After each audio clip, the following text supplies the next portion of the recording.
Hello అందరికీ welcome back to our channel.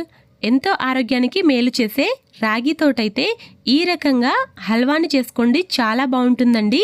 ఎదిగే ఆడపిల్లల కోసమైనా మగపిల్లల కోసమైనా పీరియడ్స్ సరిగా రాని ఆడపిల్లలకైతే ఈ రకంగా చేసి పెట్టండి, చాలా బాగుంటుంది హెల్త్కి అయితే. ఫస్ట్ అయితే ఒక ప్యాన్ పెట్టేసి ఈ రకంగా 2 టేబుల్ స్పూన్ దాకా నెయ్యినైతే వేసుకోవాలండి. ఈ నెయ్యంతా కరిగిన తర్వాత ఇందులోకి డ్రై ఫ్రూట్స్ని అయితే వేసుకోవాలి.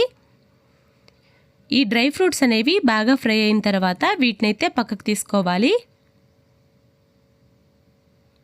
ఈ రకంగా ఫ్రై చేసుకున్న తర్వాత పక్కన తీసుకొని ఇప్పుడు ఆ నెయ్యిలోకి 1 కప్పు దాకా రాగి పిండిని అయితే తీసుకోవాలండి. మీ దగ్గర రాగులుంటే రాగుల్ని మిక్సీ పట్టేసి ఈ రకంగా పొడిలా చేసుకోవాలి. పొడిలా చేసుకున్న తర్వాత జల్లించుకోవాలండి కంపల్సరీగా. ఇలా పిండిలాగా చేసుకొని దీన్నైతే కొద్దిసేపు అయితే ఫ్రై చేసుకోవాలి. ఈ రకంగా కొద్దిగా ఫ్రై అయిన తర్వాత ఇందులోకైతే ఇలా 1/2 కప్పు దాకా బెల్లాన్ని అయితే వేసుకోవాలండి. ఈ బెల్లాన్ని ఈ రకంగా ఫ్రై చేసుకోవాలి.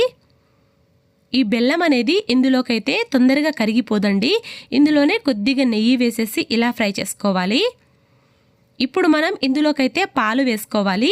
కొంచెం మనం పాలు వేసే ముందైతే గ్యాస్ ఆఫ్ చేసుకోవాలి.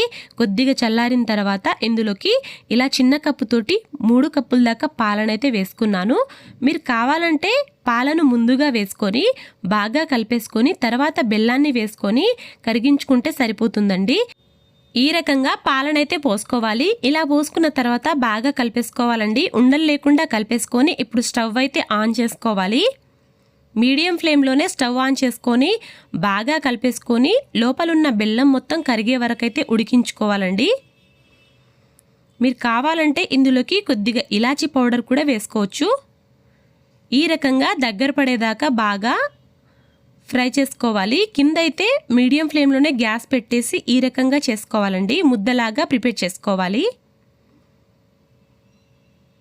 ఈ రకంగా బాగా కరిగిన తర్వాత గిన్నెలోకి తీసుకుంటే సరిపోతుంది. పైనుండి డ్రై ఫ్రూట్స్ వేసుకుంటే సరిపోతుందండి. మీరు కావాలంటే కొద్దిగా నెయ్యి కూడా వేసుకోవచ్చు.